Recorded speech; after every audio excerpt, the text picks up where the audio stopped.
Let's talk about a place. A place where the hills themselves seem to hold their breath, where the air is thick with secrets centuries old. We're going somewhere the maps try to forget. We're going to Dunwich. You know, there are some fears, they're not about what can physically hurt you. They're older than that, deeper. They're the kind of terrors that haunt the quiet, shadowed corners of the world. And believe me, nowhere do those shadows fall longer or darker than in the lonely, forgotten countryside of Dunwich.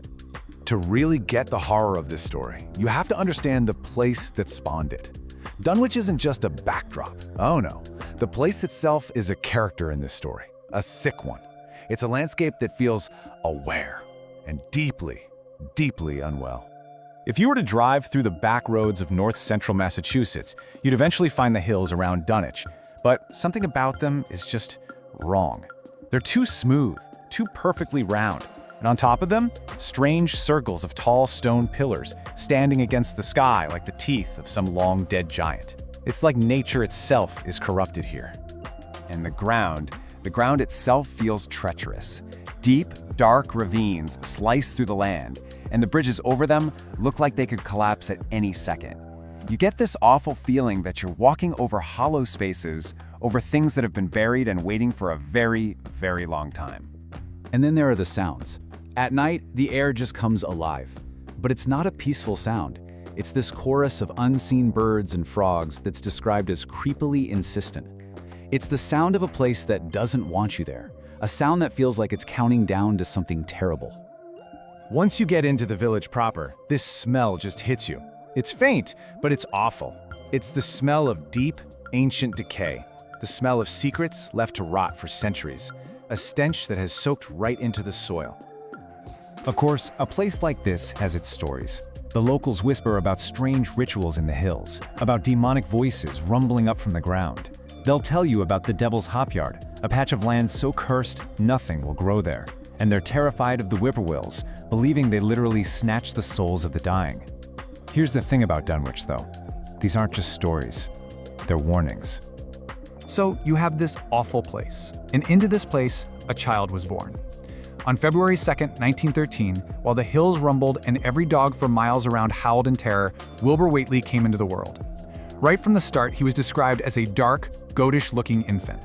And from that very first moment, he was hideously, terrifyingly wrong. I mean, just look at how fast this kid grew. He was walking at 7 months. Okay, maybe a little early, but he was speaking in perfect, complex sentences by 11 months. By the time he was 4.5, he looked like a teenager. This wasn't natural growth. This was an infestation, something monstrous that by age 15 was nearly 9 feet tall. And the family farm was a whole other level of creepy. Wilbur's grandfather kept buying cattle, but his herd never got any bigger. In fact, the cows he did have would turn up drained with these weird wounds on them. At the same time, the old man boards up the entire second floor of the house. Reinforces the floors, builds a new ramp up to a solid door where a window used to be, and people who visited, they'd hear things from up there. Cries and these heavy, thumping footsteps. Then, on his deathbed, the grandfather gives Wilbur this final, chilling warning. He says, "You grow fast, but that grows faster." He tells him not to let it get too big for its room, because if it busts out, if it gets out before its time, he says, it's all over.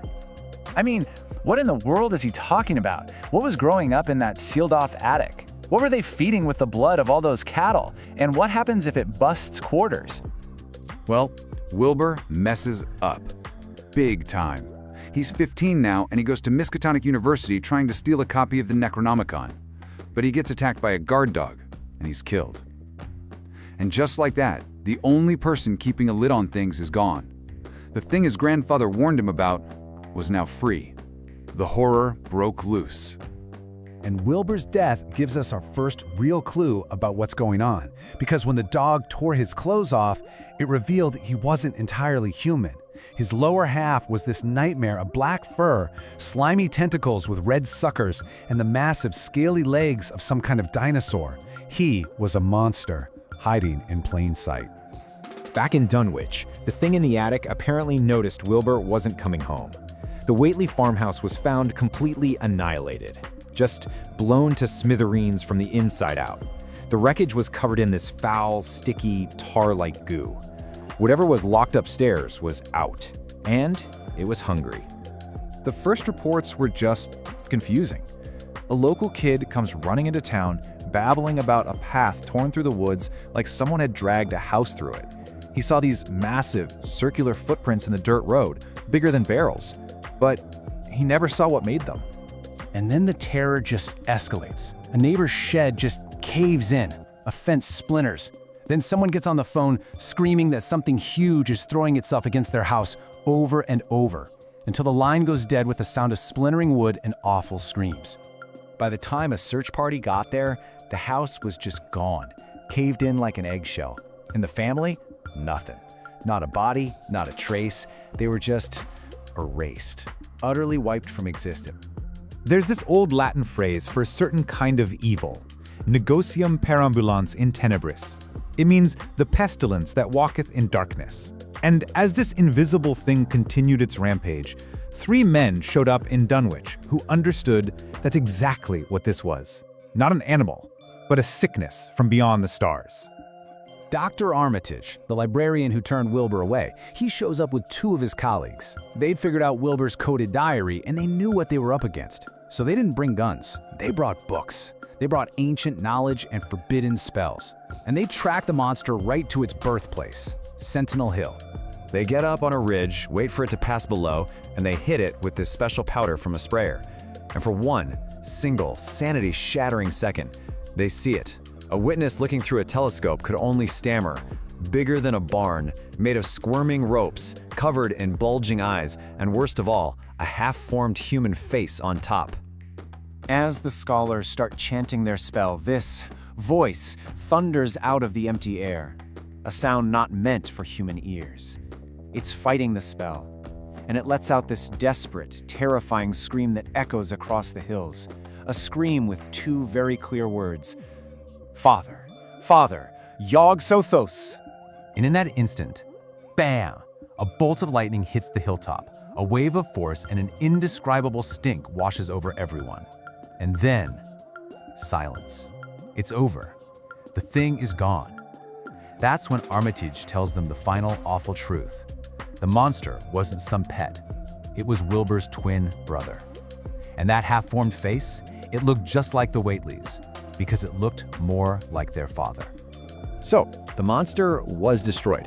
Dunwich was safe for now. But just think about what they learned. This thing and Wilbur were the children of a human woman and some cosmic entity, some god named Yog-Sothoth. Their whole purpose was to tear open a gate and basically end the world. They failed, sure, but it makes you wonder, doesn't it, if that was just one of its children? What other ancient terrors are just waiting, right beyond our sight, for their name to be called upon a hill?